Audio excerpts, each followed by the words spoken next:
We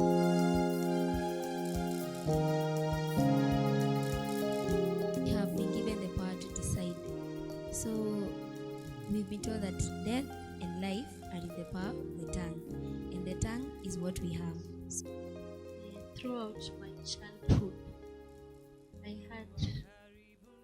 had like an episode of low self-esteem, and all that happened because some people said some things about me. When I was in class 8, one Mr. Moneki, I can't forget his name. Okay. He told me nilikuwa nainua mkono sana, so akaniambia mimi nainuanga mkono kuringa. Wewe ulikanyaga kinyesi cha umbwa? Huko nje kuna maneno. This is the PM show with your host Haggai, Simiyu.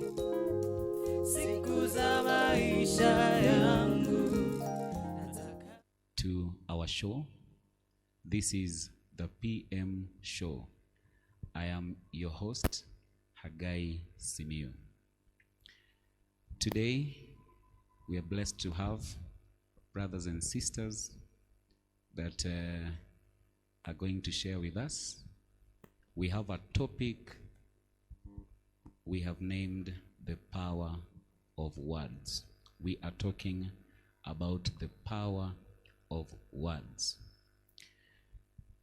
On the show today we have Muhwana Sunguti, we have John Gure,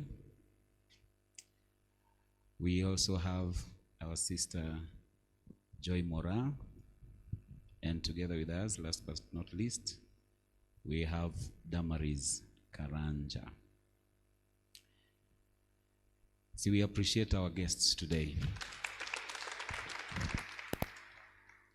Thank you. So we all understand that words have power. What we say carry a lot of weight. Words have power to create. Words can build. Words can destroy. Which means it's important for us to be careful what we say. We need to be very careful with what we say. And that is what we are going to talk about today. Maybe you have been in a place or in a situation where someone has said something to you and it left you with pain. It's also possible maybe that someone said something to you that became a great encouragement. Therefore, we're going to look at words also from a biblical perspective, so that we get to understand how does God want us to speak? What does God expect of us in regards to the words that we speak? That is what we are going to share today. Ladies and gentlemen, karibuni sana. I'm going to start with my sister Damaris, who is very close to me here. And I'll just pose a question. All of us will be free to chip in as she continues to make her contribution. Damaris, how are you? thank you. Welcome to the show. Thank you. You feeling good? Yes. Karib sana. Asante. So the first question to you, Damaris, in regards to the power of words. What does God say about our tongues and about words? I'll start with a verse Yes. where my friends here can still give their input. It says that death and life are in the power of the tongue. Sure. So, based on that verse, I think God, for one, He has given us a way. it's like a hint, because we have been given the power to decide. So we've been told that death and life are in the power of the tongue, and the tongue is what we have. So you want power, you want life, do things that bring life, speak things that bring life to you. You want to go the other way, you'll be, now when you start saying the opposite, that is when you'll be heading on the wrong direction. So yeah, I think that's what I would say about what God says about the words. So Damaris, what you're telling us is that when faced with any situation, it is possible for us to speak life to that situation, or even vice versa. Yes. Thank you very much, Damaris. Let me come to you, my brother Mohwana Sunguti. Maybe do you have anything to say about the same question I have asked Damaris? What you think or you have read about what God expects of us in regards to what we speak? You've asked of what God expects us to Yes. to think about words. Yeah, maybe what God says, maybe through his word, maybe through the Bible, what God says about the words that we speak, or the power of the tongue.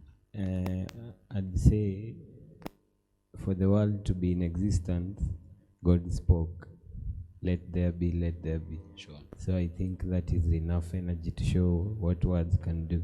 Sure. Yes. During creation, God used words.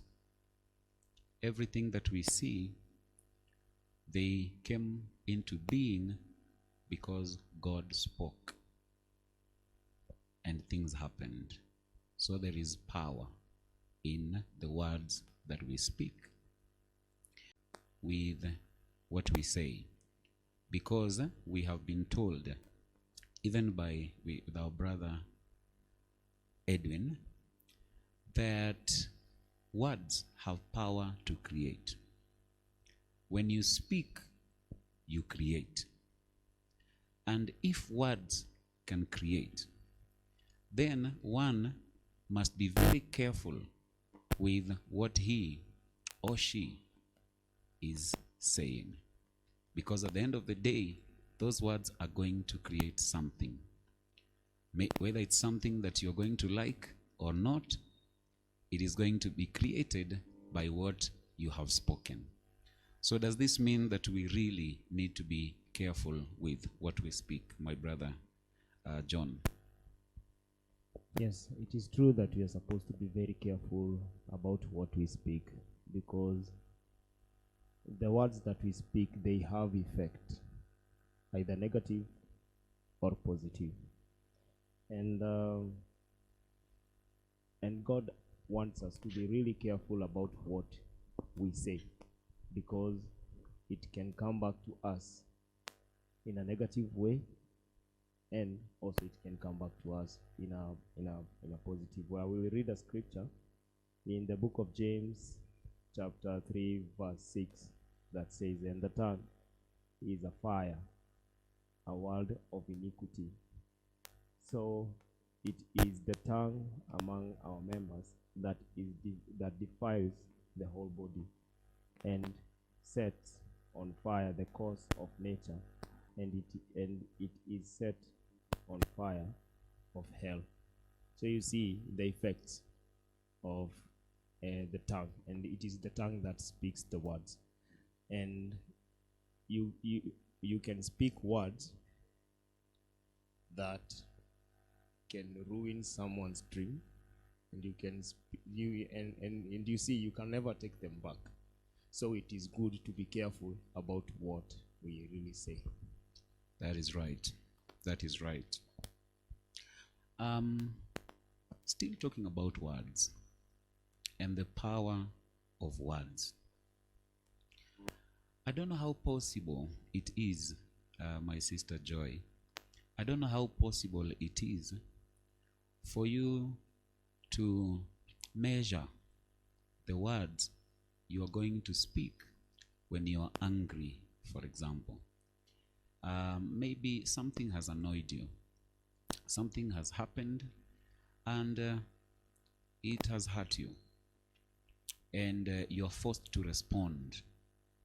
In that situation, how are you supposed to respond? How do you use your words when you're angry in a situation where you're annoyed but a response is required? How do you use your words in a situation like that one, my sister Joy? The best response is to refrain from speaking. But when you have, maybe when you don't have a choice but to say something, the word of God says in Proverbs chapter 15 that a soft answer turns away wrath, but a harsh one stirs it up. Na hiyo si kumaanisha kwamba that it's not only to the other person, it applies also to the one who is speaking.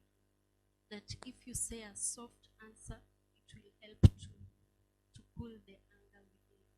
But when you say a harsh word, it will stir up the anger. However, it's not only to the other person, it applies also to the person who is speaking. So sometimes matters escalate depending on what we have said. Maybe you can say something in a harsh way and it escalates the problem that was there. Because according to the scripture you have told us is that a soft answer or a soft response turns away wrath. Therefore, when you speak harshly, then wrath will be stirred. Yeah, that wrath is going to be stirred. That is a very good direction. That is a very good advice. That when you're in a situation where you're angry, you are annoyed. My sister has started very well. She said that you can refrain from speaking when you're angry. You can control yourself to a point where you don't have to say anything. But if you really have to say anything, then make sure that the words that are going to come out of your mouth are soft. They are gentle. They are words that have love. And that way, you're going to calm the situation that was there. It can even calm your own heart. Yeah? Thank you very much, my sister Joy. Maybe just the last question before we break. I want to put this question out to you, to the four of you. All of you are going to answer this. Maybe you'll have an opportunity to say something about this question I'm just about to ask. Have you ever been in a situation where something very hurtful, something very painful has been said to you?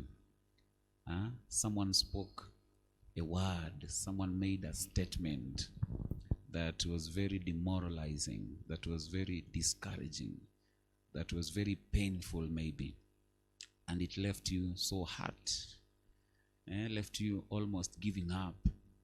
I want to know if you have been in such situations.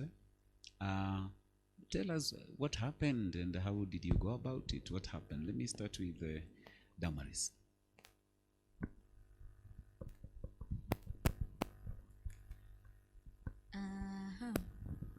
I think a situation that maybe I would share that I have been through is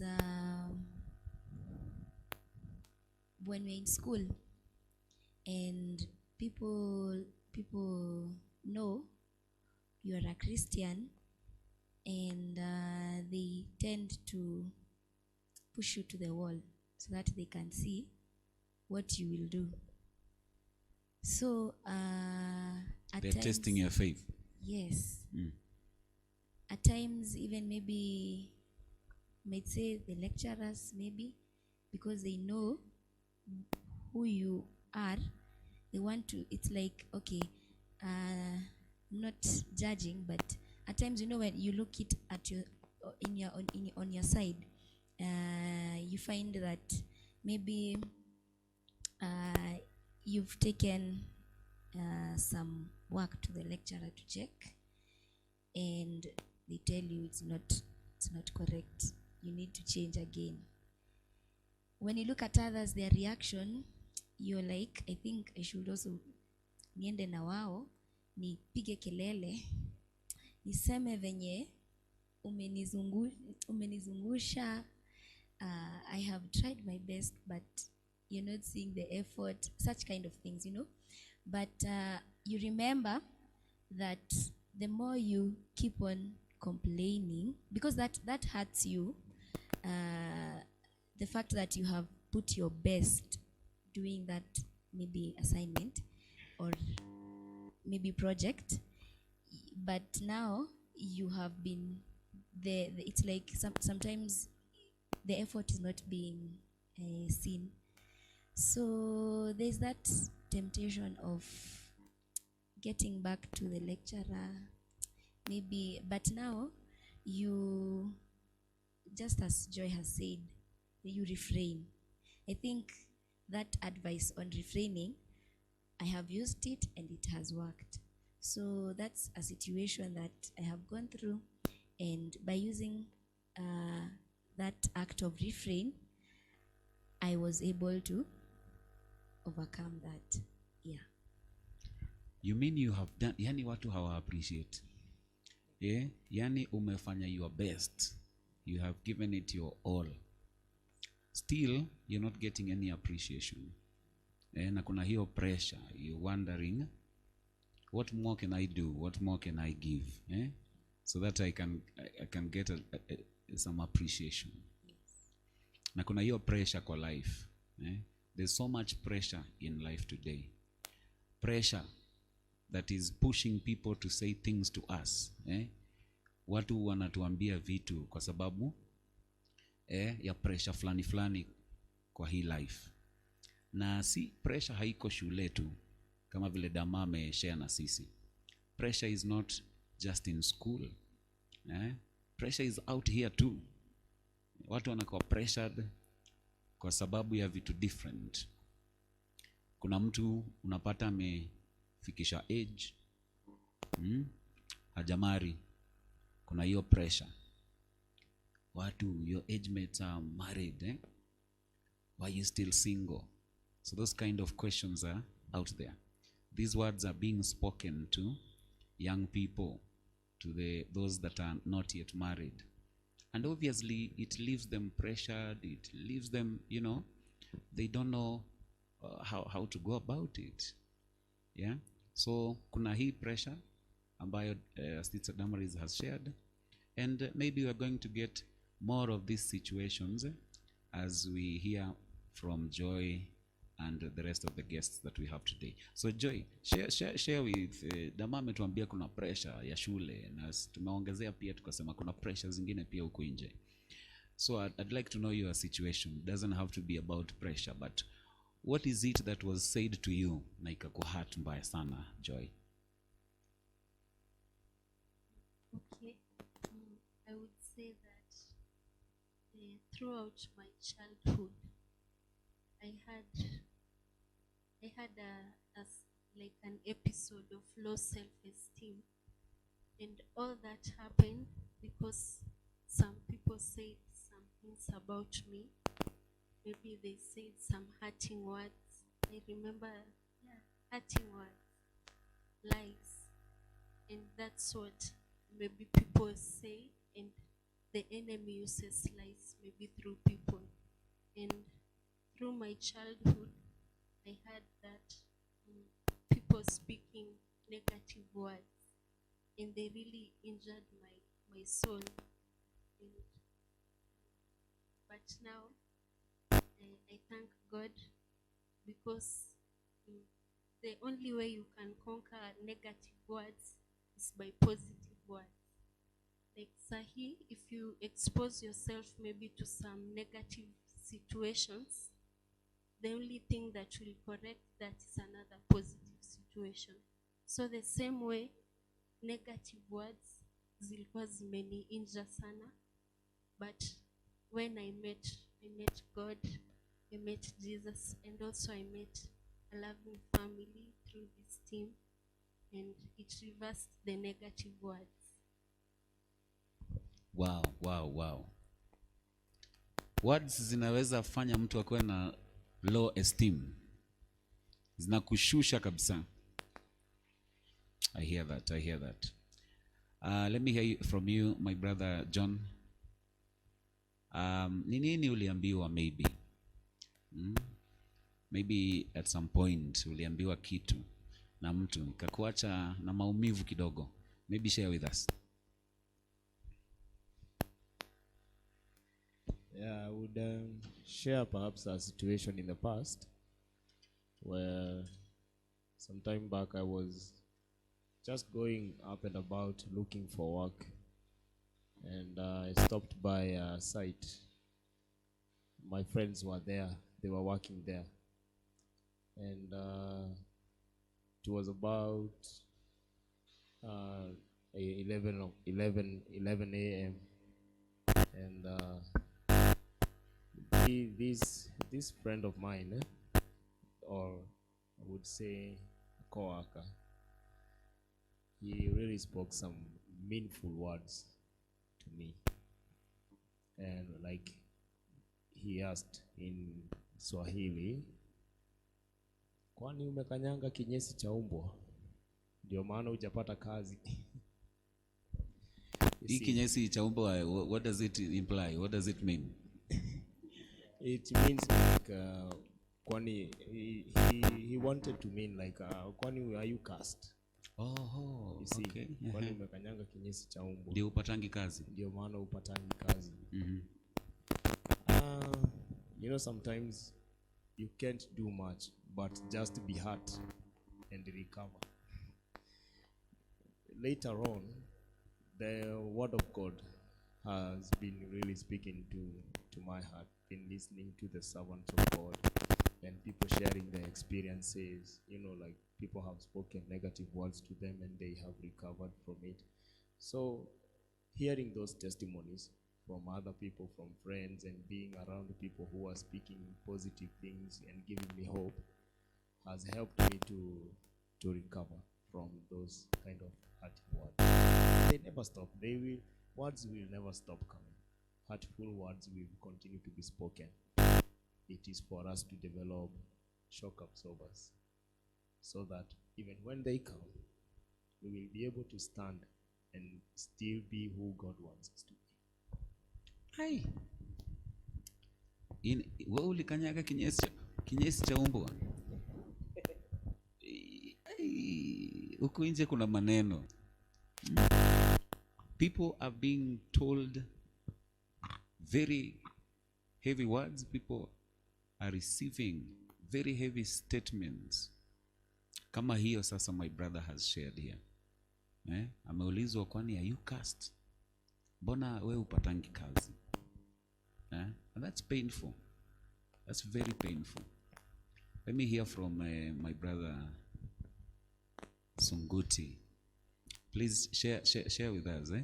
What is it maybe that was said to you and maybe left you with some pain? I remember when I was in class 8, one Mr. Moniki, I can't forget his name. Okay. He told me nilikuwa nainua mkono sana, so akaniambia mimi nainuanga mkono kuringa. So I used to ask a lot of questions kwa science classes. Akaniambia mimi nainuanga kuringa. So hiyo kitu ilifanya mimi sikuwa nainua mkono hata kama najua. Hata kama najua hii kitu iko wrong sikuwa nainua. Lakini later on nikakuja kujua mwalimu tu alikuwa anaogopa juu I was smart. Hiyo ndio revelation yenye mimi niliona God alinipea. Msee hakutaka kupata mtu mwenye ni smart kwa klasi yake. So nikijua niko smart, I found comfort in the same fact. Yes. unajua unaweza kuwa unashindwa kwa nini mtu aliwacha kufanya kitu fulani. Maybe there's something your friend, your brother, your sister, or someone close to you, there's something they stopped doing. Maybe it was something good. And the situation can be the same with what my brother Sunguti has shared. Something was said to him. Mtu aliongea kitu tu na ikamfanya sasa hata kwa darasa hainui mkono tena kama vile alikuwa anainua before. And it's simply because a teacher said something to him na ikamuumiza. And he even stopped, lifting his hand to answer the question asked in the class. These are situations, just a few that have been mentioned, but there are many out there. Kuna mengi sana ambayo watu wanaambiwa kule nje. Maneno ya kuumiza, maneno ya kukwaza, ambayo yanaacha watu wengi wakiwa na uchungu katika mioyo yao. We're going to continue with that discussion after this break. Thank you so much. Welcome back, viewers. This is the PM show. I'm still your host, Haggai, Simiyu. Our guests are still here. To the far end, we have Mohwana Sunguti. Pale katikati, we have John Gure. Hapa tuko na Joy Mora. And on my right, there's Damaris Karanja. We're still moving on with our discussion. And I just want to read a verse because we are still talking about the power of words. I want to take your attention to Proverbs 12:18, where the word of God says, "The words of the reckless pierce like swords, but the tongue of the wise brings healing." The tongue of the wise bring healing, but the words of the reckless pierce like swords. Now, let me pose a situation here, just something that happened to a person. I read this somewhere where someone said that he was told, wenzako wanaendelea, wenzako wanatengeneza pesa, wewe bado uko hapa unaombaomba. That is one statement. There are other statements. For example, watu wa rika yako wameolewa, wewe unangoja nini? Watu wa rika yako wameoa, wewe unangoja nini? Some of these statements may be coming from a good heart, from someone who has best wishes for you, someone who is praying for you to get married. But the same words can instill so much pressure, which means it's important for us not to be reckless about it. It is important and wise for us to measure the words that we speak when we are talking about some of these situations that people are in. My guests, what would you say? How would you advise someone that has been hurt by this kind of statements? Watu wameambiwa, wengine wamejenga, mbona wewe bado unakomboa nyumba? wengine wameoa, mbona wewe bado ni single? Ama ulikanyaga kinyesi cha umbwa, ama umelaaniwa, mbona wewe bado uko hapa? Na umeona wenzako wote wamefanya harusi. Why? Mbona, what's happening? What is wrong with you? Do you have a problem? Do you have a health condition? Or just so many people are saying so many things to people out there. Inaleta pressure, inaleta stress, inafanya mtu hata halali vizuri. Damaris, unaweza kuadvise aje mtu mwenye amepokea statement kama hii, mpaka sasa amefika mahali hataki kukutana na wale watu tena, because he is afraid, she is afraid that he's going to be tormented by the same statements again. Maybe these are statements that are made at work, in school, in church, and this person now wants to avoid these places, to avoid getting this kind of statement. Unaweza kumwambia namna gani? I think when you understand that I Damaris, as Damaris, I am different from Haggai. Yani, mimi niko hapa ninaenda hivi, na Haggai, Pastor Haggai anaenda hivi. So the moment you realize that we are not meant to be the same, you will start living a healthy life. The moment you understand that God, because I know, because it's an added advantage, when you have God, you know that God has good plans for you. And the moment you believe that, there's no time you will be shaken by what people say, because you know what God says.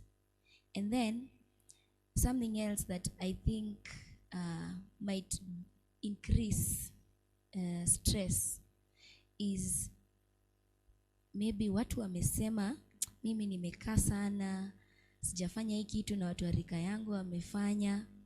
Sasa you see, the moment umekaa hapo unasema enyewe watu wakifikanga 25 ama wakifikanga 20 what wanakuaga washafanya hii. The moment you start thinking about that, you will you will even increase. I think I see it as it influences increase in stress. So I think I would advise, don't listen to what people say, and don't start thinking I should be here by this time. No, God knows why you're there. So the thing you should be doing is asking God, sai venye niko, what am I supposed to be doing? So yeah, I think that's what I'd say. One of the things that you have said that is very, very important is for people to realize that my life is not your life. My time is not your time. Maybe your time to get married was today. Maybe the time meant for me to get married is not today. Yes. Is another time. And there's no need for us to compare and to try and be like the other person. Because the plans that God has for each and every one of us may not be the same. And it may not carry the same timing. Everybody has their time. Everybody has their path. And we should focus more on our lives and be patient and wait upon God. I think that's a beautiful, very beautiful thing that has been shared by my sister Damaris. Now, I want to put this question to you, my sister Joy. What can you tell these people who give so much pressure to people, to young people, because of what they have not done, because of what they have not achieved, because of what they don't have, and they are giving them so much pressure. Sometimes They are being reckless about it. Mbona hii, mbona hujaoa, mbona hujaolewa, mbona hauna kazi, mbona una pesa, mbona hujaanza biashara na wengine wako na biashara. And these people, they give people out there, young people out there, some of them who are unemployed and married, wanawapatia so much pressure. Hawa wenye huwa wanatumia haya matamshi ya kuleta pressure na uchungu, unaweza kuambia nini, Joy? Naweza kuambia that kitu ya kwanza ni kwamba okay, they may show concern, lakini maybe shida ni the words that they use. Unaona sasa ukiambiwa ati at this age watu wengine wamefanya hii na hii, but you could use a softer words. Seme maybe tumuulize maybe kuna shida fulani ama Yes. Yeah, like usikuwe na that judging tone. Kuna that judgment yenye maybe they speak with a judging tone, but when you speak with a loving tone, wataona kwamba huyu mtu nataka kuniumiza, nataka tu kumsaidia. Yeah, pia the other thing ni kwamba let them know that in as much as they may be older ama wameona vitu mingi, let them also know that wow, see the creator of that person, the only person that knows us, the only person that can know another person ni kama amemcreate. Yeah, like the same way how watu maybe wanauza products, they know about the products. So if these people wakianza kusema maybe they know the product, they have the right to do that, maybe to kukagua your product or anything. But sasa another person mwenye hata ausiki na this product haizi na kuikagua na the same way. Let maybe the people learn that I don't know this person, I don't know what they are capable of. Kwa acha nisiende kujudge. Yeah, the main point ni to avoid that judging tone and show love. Wow. That is very beautiful, very profound. You have said the one who knows me better is the one who created me. So Mungu ndiye ametuumba. Kwa hivyo Mungu ndiye anatujua vyema, na yeye ndiye ako na mipango ya maisha yetu ya usoni. The plan about our lives, about our future, it is in the hands of God, not in the hands of men. Beautiful. Thank you, Joy. Is it possible to my brother John, is it possible to advise someone who's not married, someone who doesn't have employment, someone maybe who still doesn't have money, still doesn't have a family? Is it possible to advise them without comparison? Is it possible? Because comparison is sometimes is the problem when we compare. Ule ako nayo, ule amefika hapa, mbona wewe hujafika hapo? Is it possible to be wise enough to advise someone without really comparing that person to another person, my brother John? Yeah, that's a good question. Thank you. And I think only if you can advise a person only if they need it, only if they need the advice, and if at all you advise them without deciding for them. And also an advice should not be like accompanied with comparisons. You can just give an advice without really having to compare that, because people are different. People are wired differently. People do things differently. Even people, like, even if it's management of funds, people manage money differently. People manage time differently, because people are different and people can never be the same. So if they come to you for advice, it is good to advise them without comparing them. But if at all they don't need it, there is no need of going to advise people, because actually there are people who, like, they go ahead to advise you even without you really having to need their advice. So it is only if a person needs it, advise them without really having to compare that person with another, because people are different. People are different, so there's no need to compare them. Kila mtu ako na wakati wake, na Mungu amepangia kila mmoja, amempangia baraka zake kwa wakati wake, na huo wakati unaweza kuwa haulingani na wakati wangu. Yeah, that is powerful, my brother. Lastly, my brother Sunguti, just the last question, alafu maybe we'll be able to close. Maybe the same question to you. Is it possible, how can one exercise wisdom while handling some of these cases? Because there are these cases that some of them I've mentioned here, cases of unemployment. And you know, these are the things, if you go out there and research, you realize when handling these cases, if you handle them carelessly, then this is what brings about depression.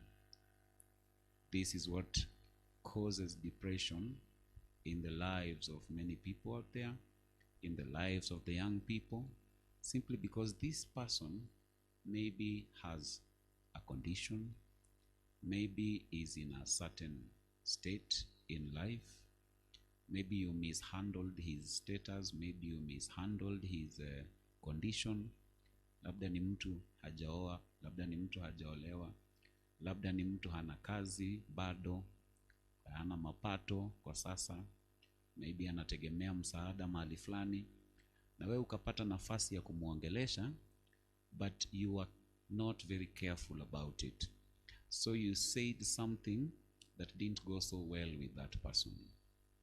And I'm tempted to think that mishandling some of these approaches that we do might be the reason why people are depressed, might be the reason why people are resorting to other means that are not even legal. You pressure someone about money, tomorrow he goes to steal. You pressure someone about marriage, tomorrow you will find him even maybe in a marriage that was not well planned, not well organized, simply because it came out of pressure. So how can we exercise wisdom when we are handling these situations, when we are approaching these people, my brother Sunguti? I basically think if you want to use your words to someone that is in a situation, if your words are not building, you should leave the situation. If you're not showing him the better option or the let's say the answers to his situation, maybe you should just shut up. Maybe you can say something as you have said, and the end result will be bad. So wisdom is from God, but when you use your words and you're not providing an answer or a solution, leave that person. If you're telling somebody about marriage, for example, also sit with him and tell him how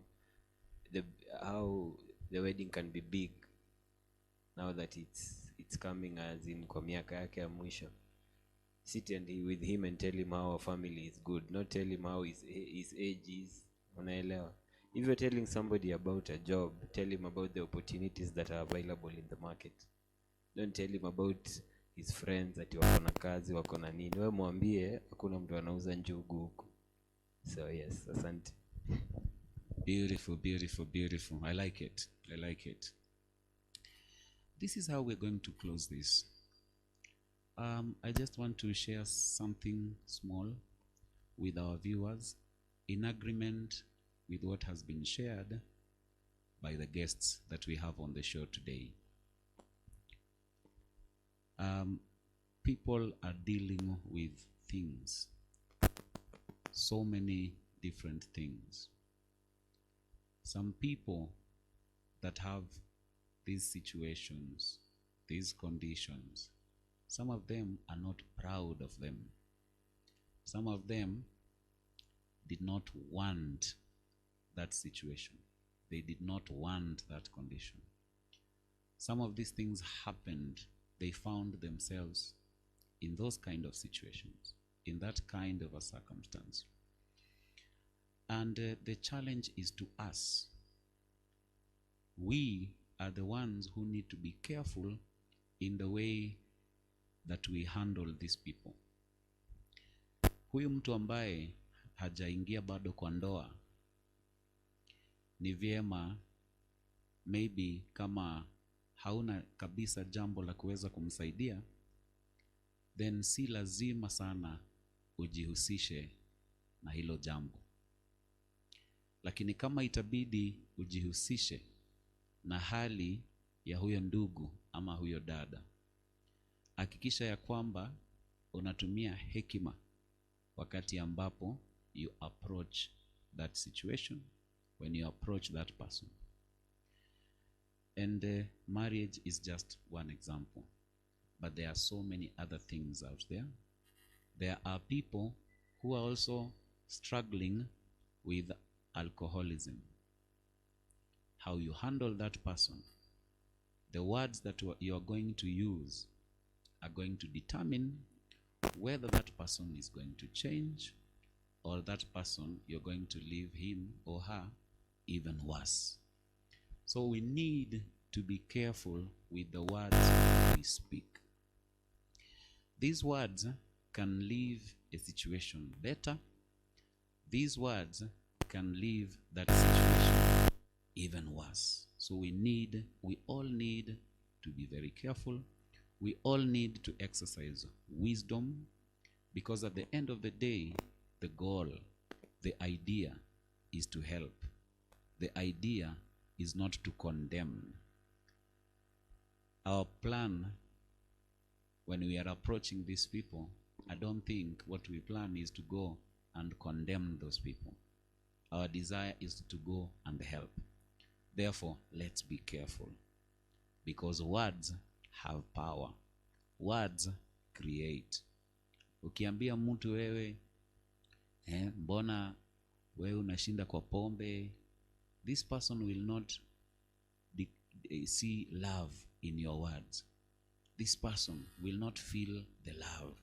And at the end of the day, huyu mtu atapotea kabisa kwa pombe, kwa sababu haujamuonesha upendo. Therefore, let's make sure that there is love when we are speaking, when we are sharing, when we are approaching people.